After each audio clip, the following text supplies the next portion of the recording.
es que el adolescente se corta. ¿Qué está mal? ¿Qué se quiere morir? ¿Qué le pasa? No hablamos de eso y es entendible por qué hablamos de esa forma, por qué nos expresamos de esa forma del cutting, porque no tenemos ese conocimiento, porque no sabemos cómo hablar, porque no lo haría yo, pero está pasando y hay que actuar, porque a veces la gente, y más los adultos, o estas relaciones intergeneracionales, pues dicen, ay, qué poco aguante, porque a mí también me hacían bullying, pero yo no me cortaba. Bueno, tú no, pero ahora estamos viviendo en otro tiempo, ahora ya no hablamos, ya no hay una red de apoyo en la familia, porque ya no hay familia, porque ambos padres tienen que trabajar, porque las situaciones ya no se procesan de la misma forma, porque ya hay pandemia, ya hubo pandemia. ¿Quién iba a imaginarse que íbamos a hacer o íbamos a tener esta situación mundial que nos descompensó muchísimo en nuestra vida, que estábamos en una homeostasis y que de repente ya me quedé sin trabajo,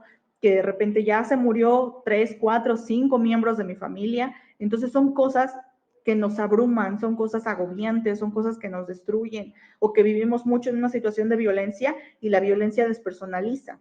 Entonces, ¿qué es cutting? Es esta autolesión no suicida. Es una respuesta patológica. Por respuesta patológica me refiero a que hay un conjunto de síntomas que se asocian a una dolencia y a la especialidad de la medicina orientada a las enfermedades, ¿ok? Esto va muy de acuerdo a las enfermedades, ya sean orgánicas o psicológicas, que podamos encontrar en el adolescente. Esto ocurre porque por una falta de regulación emocional y a la poca o nula tolerancia a la aflicción que proporciona el cutting, pues este alivio rápido, ¿no? Rápido para minorar esto que estoy sintiendo tan agobiante. Pero obviamente esto tiene mucho que ver con el pensamiento y sentimiento perturbado que tiene el adolescente. Es un comportamiento donde el paciente se provoca lesiones en alguna parte del cuerpo, puede desarrollar conductas suicidas, sí.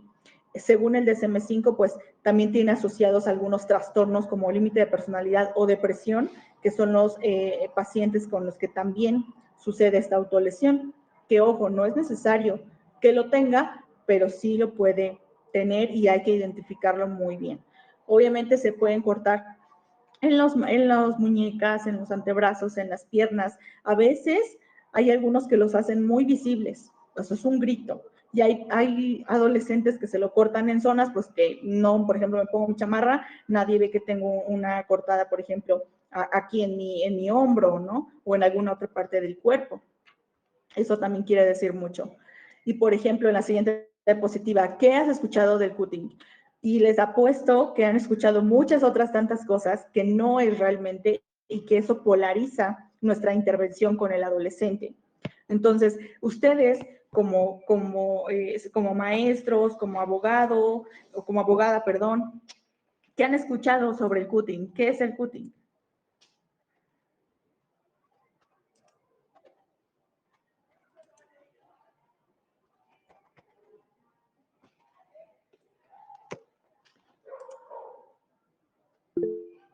Sí, adelante. Hola, pues mi experiencia es que la paciente se hace pequeños cortes, generalmente en los brazos o las piernas, y el término es cortar y ocupan una navaja fina y los cortecitos son muy pequeños. Eso es lo que he visto. Claro, y si a usted le dijeran, bueno, explícanos con tus palabras, ¿qué es cutting? ¿Qué piensas de las personas que sí. practican este tipo de autolesiones? ¿Qué les contestarías? Pues me parece que es una conducta retroflexiva, así lo conozco, en donde la personita tiene mucho enojo y no es capaz de transmitirlo, el caso adolescente, a los padres, entonces se autolesiona, se autocastiga por no hacer daño al otro. Claro, también parte mucho de eso. Gracias. Parte mucho de eso, y en la siguiente diapositiva les presento algunos mitos que no hay que pasar, que no hay que pensar, que no hay que tomar en cuenta si queremos intervenir en este tipo de situaciones y de conductas que obviamente pues terminan a veces en suicidio, no en su mayoría de los casos, pero sí.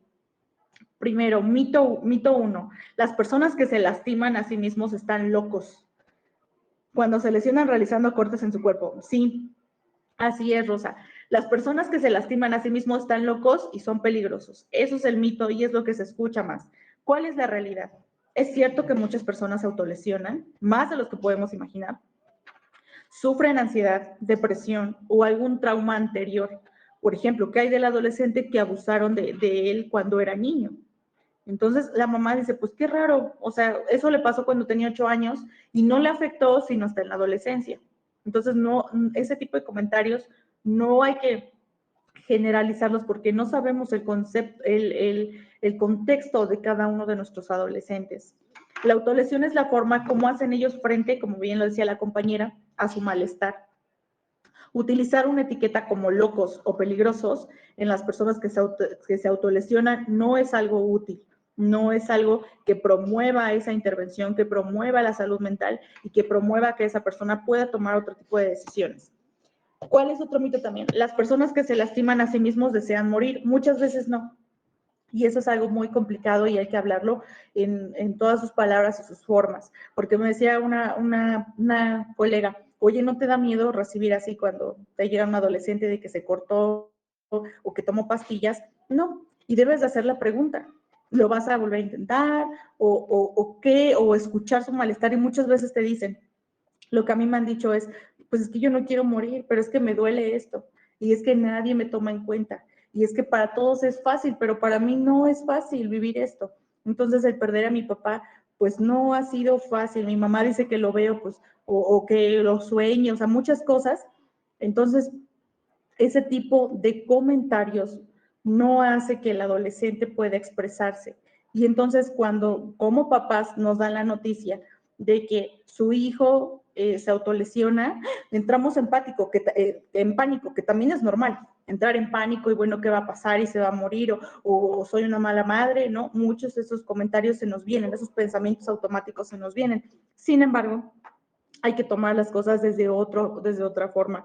No todos los que se autolesionan desean morir o desean suicidarse, ¿ok? Entonces, ¿cuál es la realidad? Las personas que se lastiman a sí mismos generalmente no quieren morir. Generalmente, pues no están tratando de quitarse la vida, sino tratando de quitarse ese dolor, ese problema. De hecho, la autolesión puede ser una forma de ayudarse a sí mismos a seguir viviendo, a seguir tolerando ese abuso, esa violencia, eso que no puedo, no entiendo cómo puedo darle una solución distinta, ¿no? Según mi percepción. Sin embargo, a largo plazo, las personas que se autolesionan tienen riesgo de suicidarse. Tienen riesgo, pero todo eso en intervención hay que medir, obviamente, y buscar ayuda. Y otro mito, si las heridas no son graves, no son algo en serio. No, no hay que decir, ay, pues nomás se cortó tantito. Pues, ¿qué va a pasar? No se va a morir. Nada más ponle un curita y se acabó. No, hay que tomar en cuenta todas las heridas y todas las autolesiones suman e importan. La gravedad de las heridas de la persona tiene muy poco que ver con lo que la persona pueda estar sintiendo.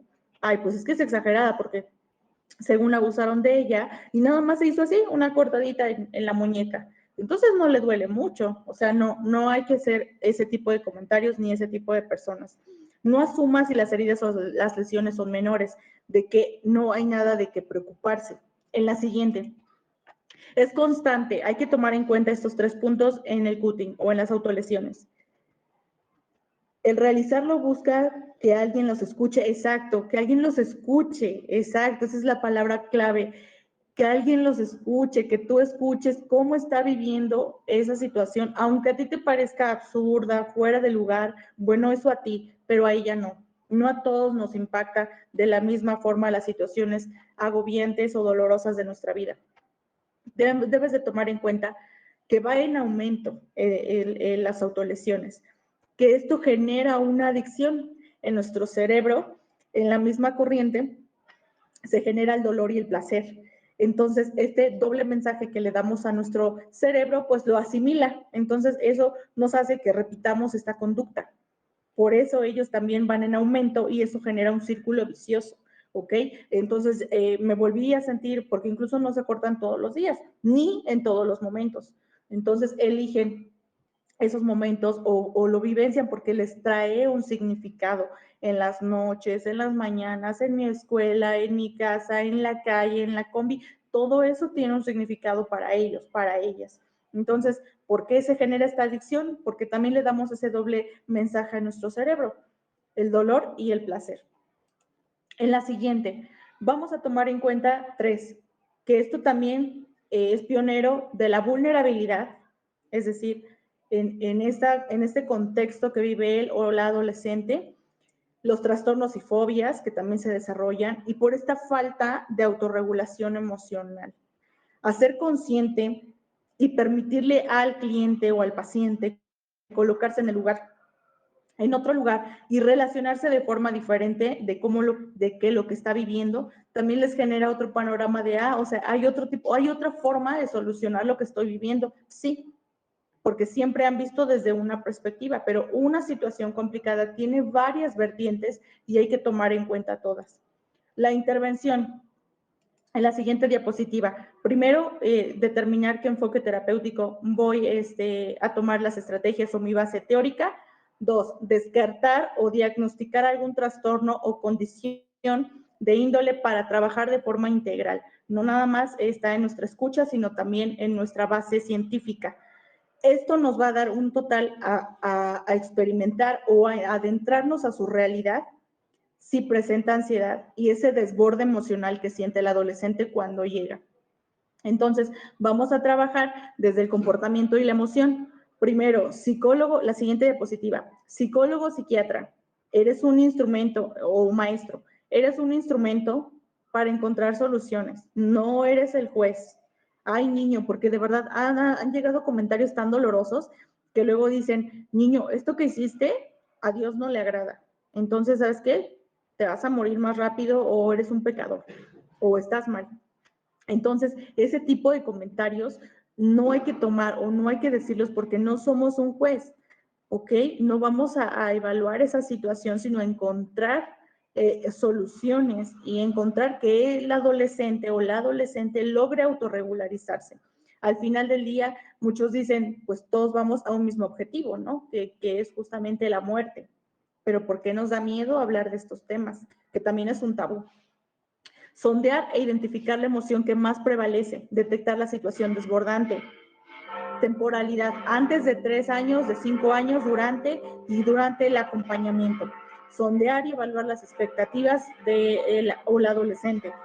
Intencionadas las dificultades interpersonales, si hay depresión, si hay tensión, si hay sufrimiento generalizado, autocrítica, conductas autolesivas mayores, estereotipadas, porque ellos tienen como todo este plan armado de cómo, cuánto, compulsivas o impulsivas, también hay que detectar.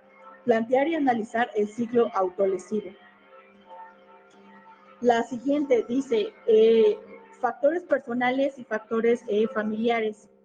Primero, trabajar mucho con la parte de la resiliencia, la flexibilidad cognitiva y autorregularización, resoluciones de conflicto, hábitos saludables, motivaciones y aficiones, autoestima, relaciones de confianza, ¿no? También empoderar mucho su red de apoyo, la integración de ellos a esta nueva situación, porque también impacta mucho en la familia cuando sabemos que alguien se hace autolesiones. Cambia, por supuesto, o a veces o queremos todo lo contrario, ¿no? Ya apapacharlo mucho o tratarlo así como hay el loquito de la familia. No, debemos de integrar estas nuevas herramientas a toda la familia. Apego seguro, generar ese apego seguro con sus papás o con sus figuras de cuidado. Redes sociales, trabajar mucho en las redes sociales, que es lo que también ellos parten y conviven y reflejan que es de su vida. Relaciones de pareja, si es que tiene pareja, y siempre hacerle como esta perspectiva del mundo versus él, pero no es así, no es el mundo me aplasta, esa situación me aplasta, soy yo contra el mundo, ¿qué decido? ¿Qué hábito voy generando? ¿Ok? La siguiente, reestructuración cognitiva y psicoeducación.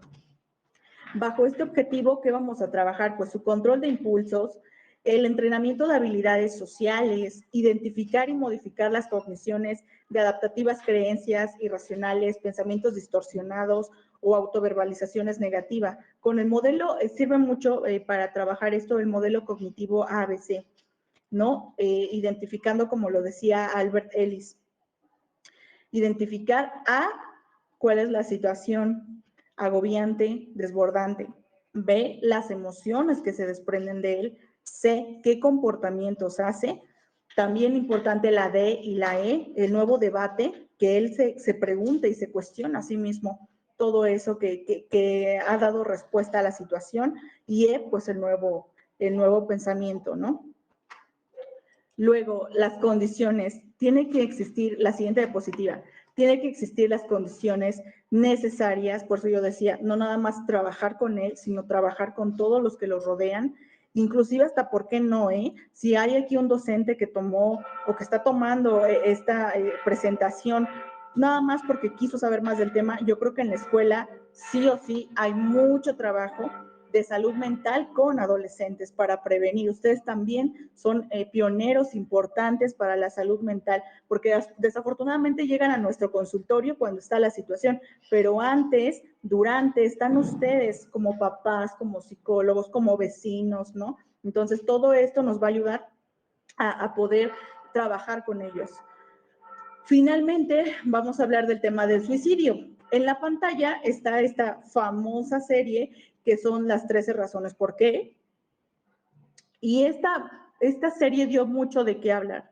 Yo soy muy pro a que hablemos como sociedad, identificando lo que más nos gusta o lo que más vemos para poder psicoeducar a la gente. Sin embargo, me parece que a veces estas series no están bien elaboradas. No desde una perspectiva cinematográfica, porque no es mi especialidad, pero sí desde otra perspectiva psicológica, ¿no? Porque a veces también refleja muchos ideas erróneas o pensamientos irracionales.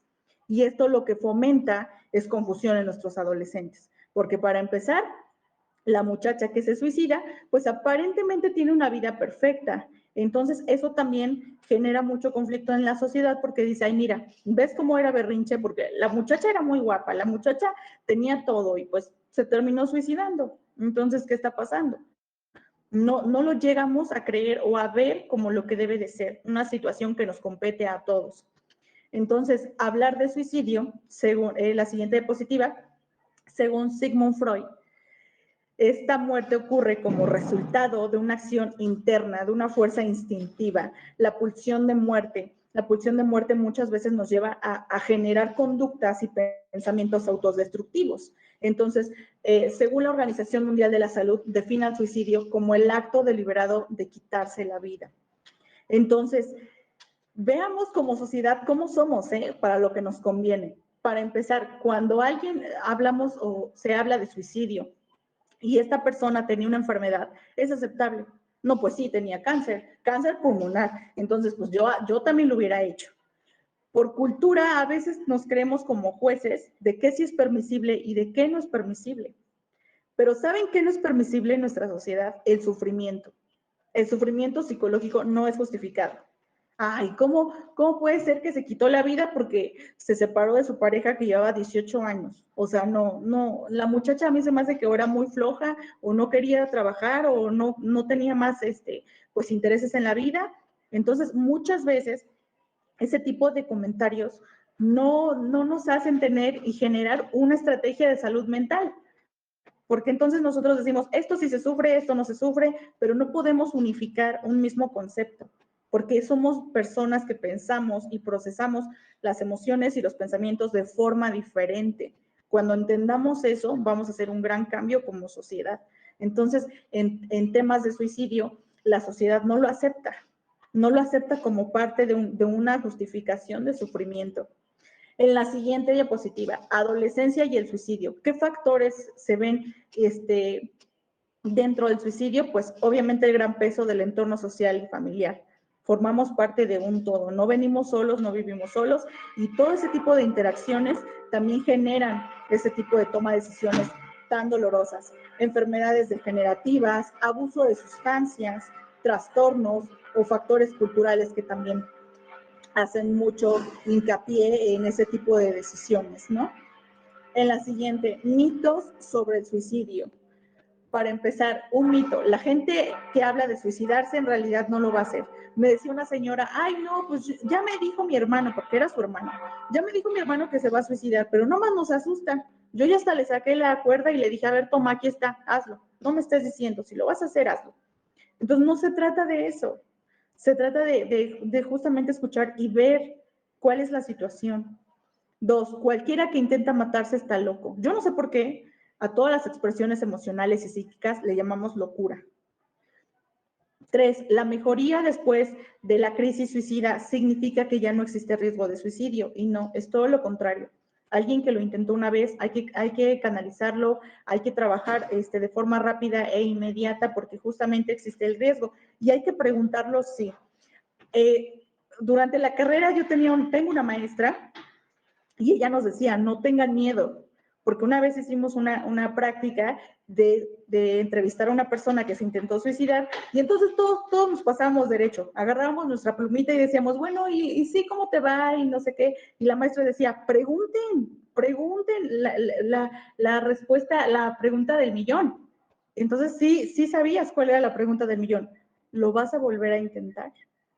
¿O seguirás intentándolo? Pero nos da miedo. Y decía, ¿cómo te va a dar miedo si gracias a esa pregunta se van a derivar muchas estrategias de intervención? No, que no nos dé miedo, nos da miedo la muerte, como lo decía hace un rato, pero ese es el fin de todos nosotros. Entonces debemos de tomarlo de forma profesional y seria. Si de verdad sufriera, se hubiera matado y obviamente no, incluso la gente es muy dramática. ¿Por qué no se avienta el tren? Eso es más rápido.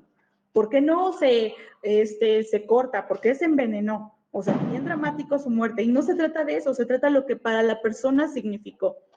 Como psicólogos o como psicólogas, ¿qué pensamos del suicidio? Si pensamos de ese tipo de comentarios, yo creo que estamos mal como profesionistas. En la siguiente diapositiva, según el INEGI, en 2020 hubo un incremento de la muerte de 10.4 en hombres.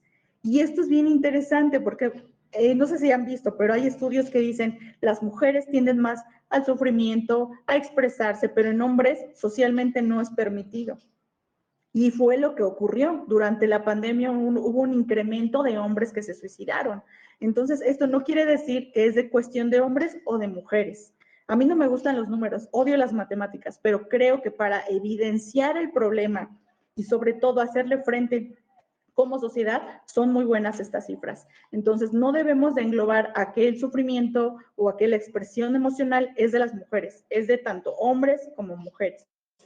En la siguiente diapositiva, Puebla está con el 5.2 en suicidio, que es algo, según el INEGI 2020, es algo que nos debe de preocupar, es algo que debemos de preguntarnos qué estamos haciendo para fomentar también ese tipo de intervenciones tan chuscas, tan fuera de lugar, como vecino, como vecina, ¿no? Una vecina a mi abuelita un día le dijo, oiga, creo que su nieta es psicóloga, ¿no? Ayúdeme porque creo que mi nieto se quiere suicidar. Entonces la señora, pues andaba diciéndole a todo el barrio, ¿no? Creo que se quiere suicidar. Y eso no le ayudó porque entonces el adolescente cuando salió se dio cuenta que no nada más su abuelita sabía problemas, sino sabía todo el mundo. Entonces también ese tipo de situaciones no nos ayudan a intervenir, ni mucho menos a que él o la adolescente pueda buscar ayuda, que es algo que también se ve mucho en la serie. En la serie esa se ve que la muchacha buscó ayuda con la psicóloga, con el maestro, y todos los adultos estaban en un papel de no me interesa, no sé ni por qué está sufriendo, no me importa. Y eso no es cierto. Debemos de ser esos adultos que ellos necesitan en ese momento, de que te escucho, de qué es lo que necesitas, qué va a pasar, inclusive pues asegurarnos de que esté en un lugar pues adecuado, ¿no? Ya hay muchas instituciones, tanto públicas como privadas, que nos ayudan para trabajar con nuestros adolescentes. La siguiente, las fases de suicidio. Primero está la ideación. Ideación, como su nombre lo dice, qué y cómo lo voy a hacer. Como incluso les voy a contar algo muy personal, el compañero de mi hermana en la graduación del bachiller, un día antes se suicidó. Y entonces ese hecho para los papás lo tomó como, ¿cómo se le ocurre al muchacho? O sea, nos amargó la graduación porque lejos de que estuviéramos todos contentos, todo el mundo estaba hablando del suicidio del joven. Entonces dice mi hermana, oye, qué poco empáticos somos. Pues sí. Entonces, esta ideación el muchacho la había hecho porque para él era el fin de un ciclo, pero de verdad, o sea, de un ciclo de vida, porque sus papás ya no tenían recursos para que él siguiera estudiando, porque él tenía un autoconcepto sobre él, sobre soy un perdedor, no voy a lograr nada en la vida. También había situaciones de adicciones, de consumo de alcohol, consumo de marihuana. Entonces, todo eso lo hizo a sentirse tan vulnerable, tan agobiante, que obviamente tomó la decisión simbólica para él, porque sus amigos dijeron eso. Para él era, ya lo terminé, nada más llegué hasta aquí y se acabó. Ya no tengo vida, ya no tengo esperanza, bye. Entonces, por eso lo hizo en ese momento, la planeación. Aquí, en esta etapa, en esta fase del suicidio, busca esos recursos que necesita para poder terminar con su vida, colgarse, inclusive hasta pedirle a alguien más, ¿no? Que lo haga o propiciar un hecho, como por ejemplo aventarse a las vías de un tren o aventarse en la autopista. Intento suicida, una vez que esto llega o no llega a su término, que cuando no llega, lo vuelve a intentar y ahora con algo más, cada vez más fuerte. Entonces, ¿cuál es esto? No esperemos a que sea muy tarde para actuar, busquemos la ayuda de un profesional. En esta adolescencia, pues es el periodo donde se establece el sentido de vida. Y de verdad hay que hablarlo. No es para nada romántico, no es de, ay, bueno, pues todo es color de rosa, no. Y tampoco le vas a decir, oye, no crezcas porque vas a tener broncas económicos de pareja, o sea, no. Sino tú qué quieres dejarle a esta sociedad. Porque todos venimos a dejar algo, ¿no? Entonces, cuestionarle mucho cuál es su sentido de vida, su identidad y sobre todo empoderar esa parte, ¿no? ¿Cómo vamos a intervenir en el suicidio? Pues el primer contacto, ser empáticos, porque me ha tocado psicólogos que preguntan muchas cosas que no tienen que preguntar y por morbo, no por cosa profesional. Y eso está mal. Entonces, ser empáticos al método y a la planeación que él o ella utilizó. 2, crear redes de apoyo. Lo dividí en 2, primer contacto, porque cuando ya ocurrió el hecho del intento de suicidio, entonces debes de actuar de forma pronta. Debes hacer una entrevista integral y sobre todo negociar. No negociar en un mal sentido, sino en un sentido terapéutico.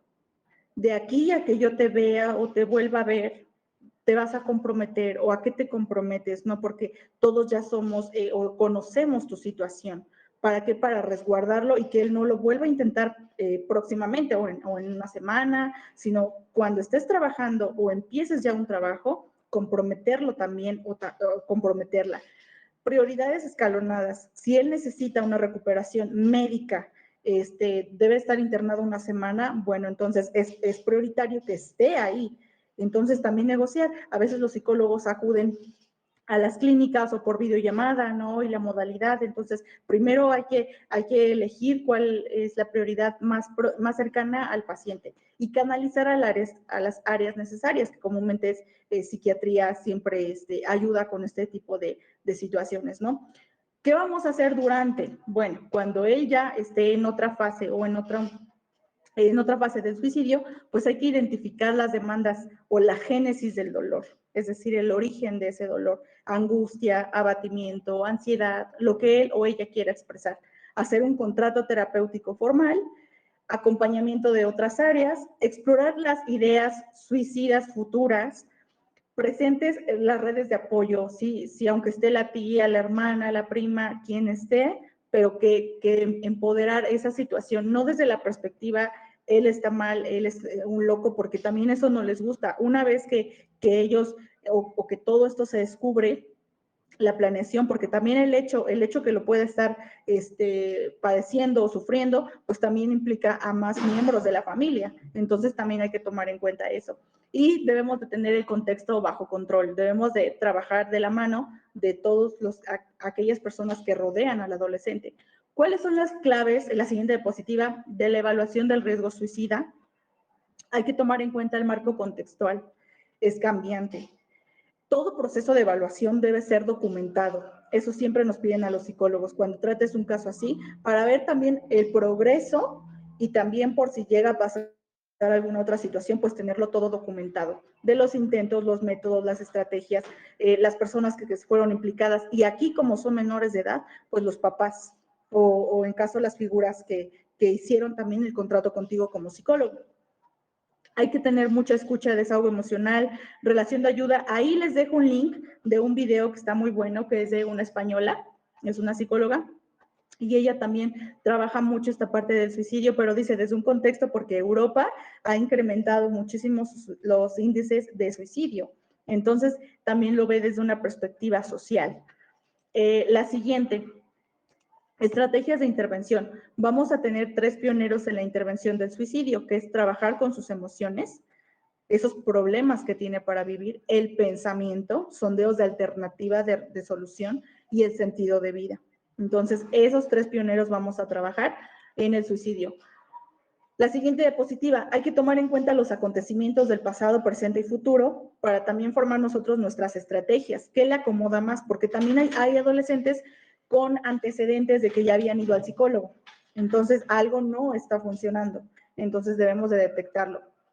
La siguiente, temporalidad de las emociones. Hacer un plan de seguridad ante la emoción, porque cuando tú estás interviniendo, a veces el adolescente cree que ya ese dolor va a desaparecer y eso no es verdad. Va a seguir como ese dolor, pero lo que necesitas es hacer un plan de acción para que a la otra que ocurra eso, actúes de forma diferente. Aquí, por ejemplo, les puse la terapia breve centrada en soluciones, que es la más recurrente. Y hay una actividad que se dice la carta para los días malos. Entonces, lejos de decirle a los días malos, es que lo quiero volver a hacer, sino qué siento en este momento y qué de otra forma puedo expresar esto.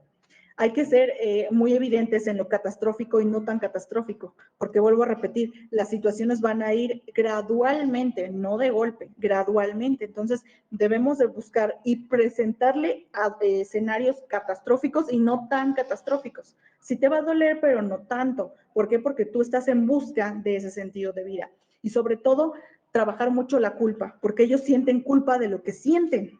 Entonces, también eso da mucho que decir gracias a la sociedad que no se permite las emociones.